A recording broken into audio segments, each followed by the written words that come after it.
Close your eyes for a moment. Imagine the first blush of dawn creeping over the 7 hills of Rome. The year is 100 AD, during the height of the empire under Emperor Trajan. The air is crisp, laced with the distant roar of the Tiber River and the faint clamor of a city awakening. You're not Julius Caesar plotting conquests or a legendary gladiator facing lions in the Colosseum. No, you're Lucius, a modest baker in the bustling Subura neighborhood, one of the millions whose everyday routines built the backbone of this colossal empire. But here's the hook. What if I told you that your ordinary day involved rituals so bizarre, inventions so ingenious, and secrets so mind-boggling that they'd make modern life seem downright dull? Stick with me, because as we walk through a single day in your Roman shoes, I'll reveal surprises that will leave you questioning everything you thought you knew about history. And just when you think you've got it figured out, well, let's start at the beginning. What hidden dangers lurked in the simple act of waking up? The Roman day began before the sun did, often at the crack of dawn, or what they called prima lux, the first light. For most Romans, sleep was a luxury squeezed into the cooler hours of night, as the city never truly slumbered. Lucius, our baker, would stir in his cramped apartment known as an insula. These were towering tenement blocks, sometimes up to 7 stories high, crammed with families from all walks of life. Mind-boggling fact, most Romans didn't live in grand villas like the ones in Pompeii frescoes. Over 90% squeezed into these rickety insulae, where fires were so common that Emperor Augustus created the world's first fire brigade, the vigiles, patrolling with buckets and hooks. But imagine this. Your bed isn't a cozy mattress, but a simple straw pallet on a wooden frame, shared with your spouse and perhaps a child or two. No alarm clocks here. The crowing of roosters or the shouts of street vendors below served as your wake-up call. Curious peaked? What did Lucius do first thing? He didn't reach for coffee, that wouldn't arrive for centuries. Instead, he performed a quiet ritual that tied him to his ancestors, a practice so ingrained it shaped the very soul of Roman society. Before anything else, Lucius would approach the Lararium, a small household shrine tucked in a corner of his home. This was no mere decoration, it was the heart of family religion, housing tiny statues of the Lares, household gods, and perhaps wax masks of deceased ancestors. Heads of Roman households made daily offerings here, a pinch of salt, a libation of wine, or a bit of bread. Surprising twist, Romans decorated their walls with these death masks, called imagines, parading them during funerals to remind everyone of their lineage's glory. It was a way to invoke protection and prosperity, blending superstition with daily routine. But what if the gods weren't pleased? Stories abounded of omens, a flickering flame, or a spilled offering foretelling disaster. This quiet moment of devotion set the tone for the day, a reminder that in Rome, the divine was as everyday as breathing. Now, with the spirits appeased, it was time for breakfast. But hold on, what the Romans ate first thing might shock you, and it's not what you think. Breakfast, or iantaculum, was light and hasty, often grabbed on the go. For Lucius, it might be a hunk of coarse bread dipped in olive oil, perhaps with cheese, olives, or diluted wine. Yes, wine for breakfast, but watered down heavily because straight wine was considered barbaric. Mind-boggling? Romans drank watered-down wine all day, believing it purified water and aided digestion. Children sipped it too. No tomatoes or potatoes yet. Those were New World imports centuries away. Instead, staples like barley porridge, pulse, or figs filled bellies. For the poor, it was even simpler. Government-subsidized grain from the annona, milled at home or by slaves. But here's the payoff to your curiosity.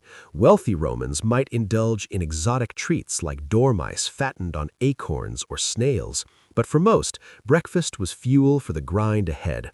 As Lucius scarfed his meal, Flavia would be stirring, tending to the children. What was her role in this dawn chorus?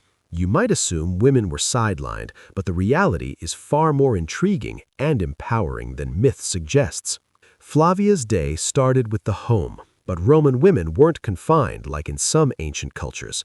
Freeborn women were citizens, though without voting rights, and could own property, divorce, and run businesses. Flavia might help in the bakery downstairs, kneading dough or managing accounts. Surprising fact, women worked as hairdressers, midwives, and even doctor's assistants, defying stereotypes. But curiosity builds. What about slaves in the household? If Lucius could afford one, and many middle-class families did, a slave like Marcus would be up earliest, stoking the fire or fetching water from the public fountain. Slaves' lives were grueling. They slept in tiny cubicles, ate scraps, and faced punishment for mishaps. Yet some gained freedom and citizenship, becoming integral to society. As the family readied, children scampered about. Little Gaius, age 7, might play with a wooden toy sword mimicking soldiers, while his sister learned weaving. But what dangers did these kids face? Infant mortality was high sky. Up to 50% didn't reach age 10 due to disease and poor hygiene. Heartbreaking, right? Yet surviving children were cherished, educated at home or in small schools. With the family fed and dressed in simple tunics for most, togas for formal occasions, it was time to step out. But imagine the chaos waiting outside your door, ready for the mind-boggling rush of Roman streets. As Lucius descended the creaky stairs of his insula, the city erupted around him. Ancient Rome was a metropolis of over 1 million souls, the largest in the world, with traffic jams that make modern ones look tame. Carts rumbled by, banned during day to ease congestion. Vendors hawked wares, and the air buzzed with Latin chatter, Greek slaves, and foreign tongues from across the empire. Hook, what if I told you rush hour involved dodging chamber pots emptied from windows? Yes, beware, the flying urine was a real hazard. Streets lacked sewers in poorer areas, so waste flowed openly.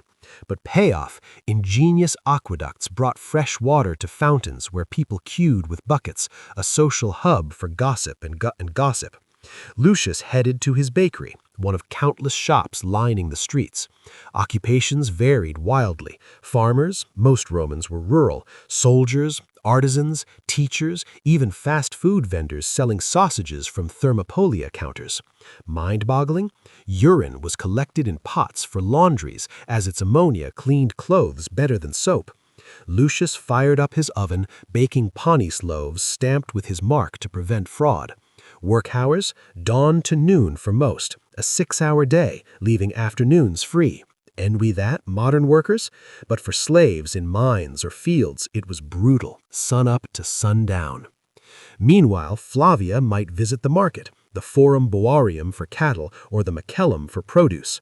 Women shopped freely, bargaining for garum, fermented fish sauce, Rome's ketchup, or exotic spices from India. Curiosity? What did kids do while parents worked? Boys like Gaius attended ludus school from age 7, learning reading, writing, and arithmetic on wax tablets with a strict magister wielding a cane. Girls often learned at home, focusing on domestic skills, though some wealthy ones studied rhetoric. Education aimed at duty and eloquence, no playtime wasted. But here's a twist. Roman schools had no weekends off, but 8-day weeks with market days as breaks. As noon approached, stomachs rumbled. What was lunch like? Simple for most. Bread, cheese, fruit from street stalls. But the real afternoon delight, the baths, a ritual so central it defined Roman leisure. Intrigued? You should be, because what happened there wasn't just cleaning, it was a social revolution. By early afternoon, work wrapped up, and Romans flocked to the thermae, public bathhouses like the grand baths of Trajan. Free or cheap entry made them accessible to all classes, mixing senators with slaves in steamy equality. Picture this. Entering the apoditrium to strip, nudity was norm, then progressing through tepidarium, warm, caldarium, hot, and frigidarium, cold plunge. Mind-boggling? Baths weren't just for bathing. They had gyms, libraries, gardens, and snack bars. People networked, exercised, got massages with olive oil scraped off with strigils. Hook, ever wonder about hygiene? No soap. They used oil and sweat to cleanse, and communal sponges on sticks for toilets. Yes, shared sponges. Payoff? This fostered community, but also spread gossip and deals. Women had separate sections or times enjoying similar luxuries. Lucius might meet friends here, discussing politics or games. Speaking of games, afternoons often led to entertainment, but what if the day included a spectacle? Gladiators? Chariot races? Curiosity rising? Entertainment was Rome's addiction. For thrills, the Circus Maximus hosted chariot races, betting frenzied for 250,000 spectators. Or the amphitheaters for gladiatorial combats, not always to the death, as myths claim. Skilled fighters were stars, earning fame and freedom. But quieter leisure? Board games like Ludus Latrunculorum, similar to chess, or dice, where gambling was rampant across classes. Children played with hoops, dolls, or knucklebones, timeless fun. Mind-boggling? Romans loved theater, from comedies by Plautus to tragedies, but actors were low status, often slaves. Festivals honored gods with processions, feasts, and animal sacrifices, religion woven into fun. As sun dipped, Lucius headed home, but evening brought the main meal, cena, a time for family and surprises. What bizarre foods graced the table? Flamingo tongues? You bet, for the elite. Dinner was the day's highlight, eaten reclining on couches in the triclinium for wealthier folk or sitting for others. Lucius's family might share porridge, vegetables like leeks and cabbage, eggs and pork. Meat was luxury. Surprising, no forks. Fingers and knives sufficed, with napkins on arms. Wine flowed, diluted, toasting health. Slaves served, but in kind homes dined after. Family bonds strengthened here. The paterfamilias, father, held absolute authority, but affection ruled. Children listened to stories of ancestors, invoking curiosity about Rome's past. But Hook? What about nightlife? Rome after dark was alive with taverns, but dangers lurked. No street lights, just torches and muggers. Most retired early, praying to the gods for safe sleep. Yet this quiet history reveals profundities. Rome's daily life blended innovation, concrete homes, public welfare, with brutality, slavery, inequality.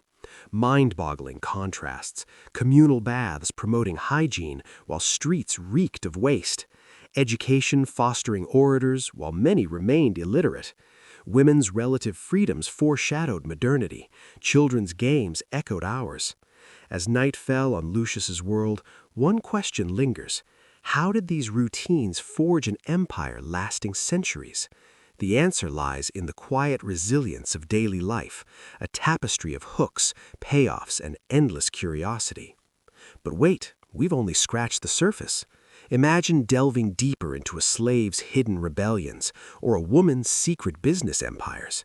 What untold stories await? That's for another day. But remember, in Rome's quiet history, the ordinary was extraordinarily mind-boggling. But wait, why stop at the veil of nightfall? That tantalizing glimpse into Lucius's world was just the appetizer. What if I whispered that beneath the surface of those ordinary routines lay layers of rebellion, ingenuity, and scandal that could rival any epic tale from the Forum? Picture this. As the stars wheeled over the eternal city, not everyone slumbered peacefully. Slaves whispered plans in the shadows, women wielded power through hidden networks, and even the humblest craftsmen harbored secrets that could topple fortunes. Curiosity gnawing yet? Let's dive deeper into the untold underbelly of daily Roman life, starting with the invisible engines of the empire, the slaves. But hold on, what shocking acts of defiance did they pull off right under their masters' noses, and how did these quiet revolts shape the very fabric of Rome? Slavery wasn't a footnote in Roman history, it was the pulsating heart that kept the empire alive. By 100 AD, estimates suggest up to 40% of Italy's population were slaves, captured in wars, born into bondage, or sold for debts. Lucius might own one or two, like our earlier Marcus, but grand households boasted hundreds, cooking, cleaning, educating children, even managing finances as trusted dispensators. Mind-boggling? Slaves weren't just laborers. Many were highly skilled Greeks tutoring Roman elites in philosophy or medicine, turning the tables on cultural superiority. Yet their days were a grind of dawn to dusk toil, with meager rations of barley gruel and the constant threat of the whip, or worse, crucifixion for runaways. But here's the hook. Amid this oppression, slaves forged covert worlds of resistance that historians are only now uncovering. Ever heard of the collegia? These were mutual aid societies, ostensibly for funerals or feasts, but often hubs for plotting escapes or strikes. Take a typical slave like Marcus in Lucius's bakery. His morning began hauling wood for the oven, kneading endless dough under the dim flicker of oil lamps fueled by olive oil that slaves like him pressed in rural villas. No rights, no wages, just the hope of manomicio, freedom granted by a benevolent master. But payoff to your curiosity, many slaves saved peculium, personal savings from tips or side gigs, to buy their liberty, becoming liberti who often outshone their former owners in business. Intriguing twist, freed slaves could vote and climb social ladders, sometimes amassing fortunes that funded public works. Yet rebellions simmered. Whispers of the servile wars echoed. Earlier uprisings like Spartacus in 73 BC inspired secret networks. In daily life, resistance was subtler, sabotaging tools, feigning illness, or practicing forbidden religions like Christianity in catacombs. What drove them? A burning quest for dignity in a system that branded them as instrumentum vocale, tools with voices. But as Marcus toiled, his thoughts might drift to the markets, where free and enslaved mingled. Ready for more? What role did women play in this shadowy economy, and why were they the unsung power brokers of Rome?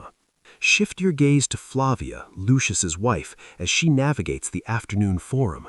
Roman women, especially in the Empire era, enjoyed freedoms that would stun contemporaries in Greece or the East. They couldn't vote or hold office, but they owned property independently after marriage, thanks to laws like the Lex Oppia repeal in 195 BC, which lifted sumptuary restrictions. Flavia might inherit her father's bakery share, invest in rental properties, or lend money at interest, all without Lucius's say-so. Mind-boggling? Wealthy women like Livia Drusilla, Augustus's wife, influenced emperors, but even middling ones ran shops selling perfumes, dyes, or textiles imported from Egypt. Hook? Ever wonder about their secret business empires? Women dominated industries like weaving and midwifery, but some ventured into male domains, operating taverns, calponi, or even gladiatorial schools. Archaeological digs reveal inscriptions of women as negociatores, traders in wine or grain across the Mediterranean. But curiosity builds. How did they balance this with home life? Mornings involved overseeing slaves or children, spinning wool symbolically, even elite women did it for virtue's sake, and preparing for social calls. Afternoons, networking at the baths or temples, where deals were struck amid steam and incense. Payoff? Divorce was straightforward, no fault, with women keeping dowries, leading to serial marriages for alliances. Yet dangers loomed. Adultery scandals could ruin reputations, as in the infamous case of Messalina, Claudius's wife, whose exploits became tabloid fodder. For Flavia, evenings might include hosting convivia, dinner parties, where she charmed clients, her intelligence as sharp as any senator's. Children's education fell partly to her. Girls learned reading to manage households, boys rhetoric for public life. But what about love and intimacy in this pragmatic world? Romans married young, girls at 12, boys at 14 for alliances, but affection grew, with poetry like Catullus's revealing passionate affairs. Intrigued? This empowerment wasn't universal. Lower-class women toiled as laundresses or prostitutes in lupinaria, brothels, marked by signs. Yet romance bloomed in poems, graffiti declaring eternal love. This tapestry, rebellion, empowerment, innovation, weaves the quiet history that outlasted emperors. But hold, we've ventured far, yet mysteries linger. What forbidden cults thrived in hidden rooms? How did rural peasants' days mirror or mock the urban bustle? The hooks pull you onward, payoffs illuminate, curiosity reignites. In Rome's quiet dance, the ordinary birthed the extraordinary, echoing through millennia. Imagine peeling another layer.